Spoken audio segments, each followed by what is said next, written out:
There's a well-known joke. It's an old joke. Unfortunately, I've heard thousands of jokes probably in my lifetime. I'm one of those people that has a difficult time remembering them at the time that I need them, unless I heard them recently.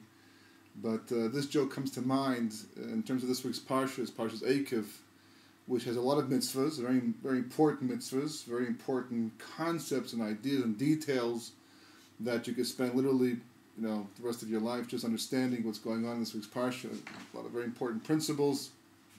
One of the most important ideas that comes out in this week's Parsha is Moshe Rabbeinu is talking to Bnei Yisrael, and he's saying to them that, after all, in the end, what does HaKadosh Baruch Hu want from all of you and any of us in the end? But you should fear Hashem. You have Yirah Shamayim, right? That's the essence. You should have fear of God. Right. And you can just imagine the Jewish people standing below, looking at each other and saying, last I checked, there are Taryag mitzvot. There are 630 mitzvahs to follow, one of which is Yirah Shamayim, fear of God. But, Moshe is talking about it like it's the only mitzvah that needs to be fulfilled, and as if he's forgetting about that there's 612. The Gemara itself in Bruchos questions this and says that for Moshe Rabbeinu, milza zutrahi, because he excelled at this trait, that it was a simple thing for him. But even still, if that's the case, but what about the other 612 mitzvahs that are incorporated in all of Torah that we have to keep and follow as well? So obviously Moshe was sending over a very important message here. He wasn't saying it's the only mitzvah that you have to keep, but he was basically telling you that it was the key to all of the mitzvahs. That somehow if you maintain and you keep this mitzvah, you understand the mitzvah of Yirah Shamayim, of what it is, and you use it properly, then the other mitzvahs become basically labors of love. Like somebody who simply does it because it's what he wants to do. Yirah Shamayim somehow creates the connection, the sense of love and respect and devotion to HaKadosh Baruch Hu, in such a way that doing the other mitzvah becomes the most logical and easiest thing to do because of what you want to do. Like someone, for example, who going shidduchim, going on a date, or a business deal, whatever the case may be. If you're looking forward to the result of the thing that you're doing and what you're doing it for, then all the effort it takes to do it goes into becomes pleasurable, because it becomes enjoyable. But if what you're doing you don't like, if you don't understand the meaning, if you don't see how it benefits you in your own personal life, then obviously every single detail becomes a reason to complain. You see this all the time by children, especially, and adults who act like children too, for that matter, or simply don't understand what they're gaining from what they're doing. And what comes to mind, in terms of Yirah Shamayim, understanding it, there's different ideas, different stories, different concepts, but this one joke is very often you get important insights from jokes, from simple jokes.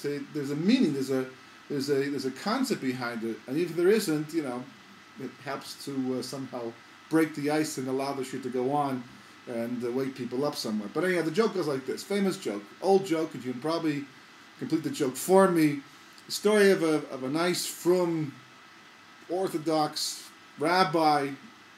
Right, goes hand in hand, and every Shabbos morning, as Kivregilas regularly, he walks to shul, because of course Orthodox Jews don't drive on Shabbos, amongst the other things we don't do on Shabbos, because we live in a higher plane, a higher level of reality. We don't have to do malacha to break Shabbos. Well, side lesson over here. But to break Shabbos is not because we're simply being obedient, but Shabbos elevates us to a higher level of consciousness. And the moment you do mundane activities like malacha, activities that are forbidden on Shabbos, you drag yourself down from a higher level of consciousness to a lower level of consciousness.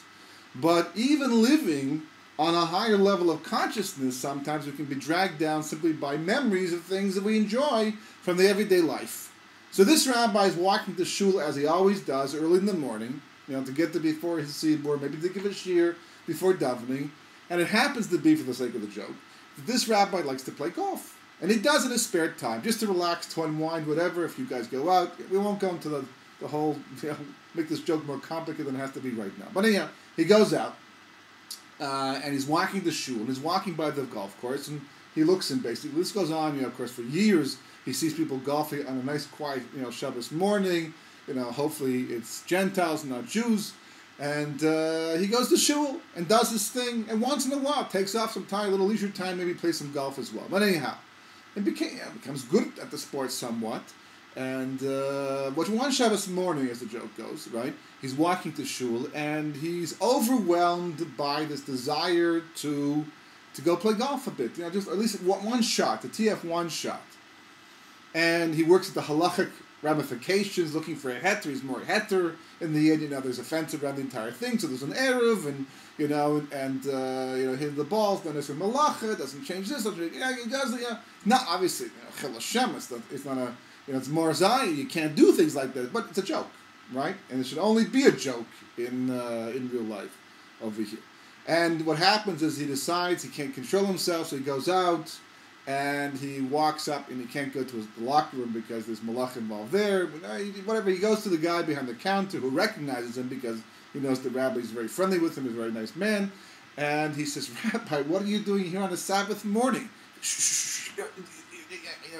Please don't tell anybody.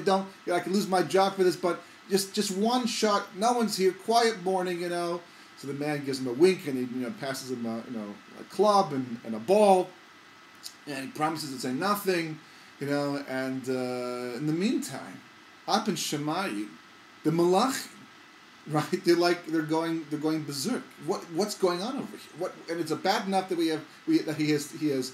has congregates who play golf before coming to shul Shabbos morning or other things, whatever the case may be. But he's supposed to be an Orthodox rabbi. He's supposed to be the example to everybody else. And he's going to go play golf. He's going to lose his job. We're going to do something up here in Shemayim to stop it from happening. And they look up to Shemayim. They look up higher to Gush Baruch Hu. Nothing's coming down. No word. Nothing. Right? So they're all watching. What does Hashem have in mind? That maybe at the last moment a lightning bolt will come down and strike the rabbi dead on the golf course, and that'll teach everyone a lesson for all of history. So they're all waiting and anxiously to see how judgment's going to be meted out in this particular case. So the rabbi goes up there, and can't put the actual thing into to the ground because it's making a hole in the Shabbos, whatever. We won't go through all the halachas. He has obviously technical problems to do with this whole story, but the point is the point. And he goes up and he, lines himself up, and he's standing there. He's trying to do it in a way that he's not going to cause the grass to be cut. The main time is, finds a short grass, whatever, right? And he hits the ball, and the angels are looking down, and they can't believe this because the rabbi, in all of his years, has never hit the ball so well, and they're watching this ball. And it's like sailing towards the green. And they're all getting all upset because it's bad enough that the rabbi was able to tee off like this and hit the ball, somewhat, but he's hitting it the best in his entire life. And not only that, they can't believe it. They're all looking, going, oh, how is it possible that no way, it can't be. 200 yards, a hole in one after all these years. The rabbi has never hit a hole in one. And sure enough, the rabbi stands there looking at it, can't believe it himself. It almost takes it like Shemayim agrees with him. It's okay what he's doing over here. And the ball sails right into the cup. Right into the cup. And they're totally flabbergasted in Shemayim. They can't understand. And they're just waiting, to hear what's going to happen. They're looking for the lightning, that's clear blue skies, and nothing is happening. The rabbi's like, wow, I can't believe it. Unbelievable. Big smile on his face. And finally, one angel calls up to Shemayim, calls higher up to the higher angels and said, what's going on over here? It's bad enough that the rabbi was able to get to the golf course. It's bad enough the rabbi was able to tee off. It's bad enough you let the rabbi hit the ball, solid wood like never before. Come on, okay, all that. But a hole in one? How can you allow such a thing to take place? And a booming voice comes down from the top and says, who's he going to tell? Who's he going to tell? Right? When did you do it? Who saw you? Right? When did it happen? Chas v'chalila comes out that he was golfing on Shabbos. Who's he going to tell at the end?